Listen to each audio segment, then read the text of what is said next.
একটা সময় এই সৌদি আরবে আসতে টাকা লাগতো মাত্র 2 থেকে 2.5 লাখ টাকা। আর এখন মনে করেন 4 লাখ, 5 লাখ, 6 লাখ টাকা দিয়ে আসতেছে। তো পার্থক্য কি? যেই সময় 2 লাখ, 2.5 লাখ টাকায় মানে আসতো সৌদি আরবে, তখন কিন্তু মোটামুটি যারা আসতো সবাই কিন্তু চাকরি পাইতো, কাজের একটা ভালো চাহিদা ছিল। আর এখন 6 লাখ, 7 লাখ টাকা দিয়ে আসার পরেও চাকরি পায় না। তো এইগুলা কিন্তু সম্পূর্ণ কন্ট্রোল হয় দালালদের কারণে। এই যে দেখেন অনেক দেশের ভিসা বন্ধ আর কি, এই সুযোগটাই এই দালাল চক্রগুলা কাজে লাগায়া যে প্রবাসীগুলো আছে সব এই সৌদি আনতেছে।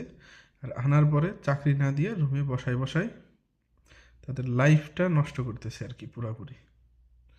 হাজারো প্রবাসী আছে যারা চাকরি না পাইয়ে রোডে রোডে ঘুরতেছে, দিনে এক বেলা খাইয়ে আর কি।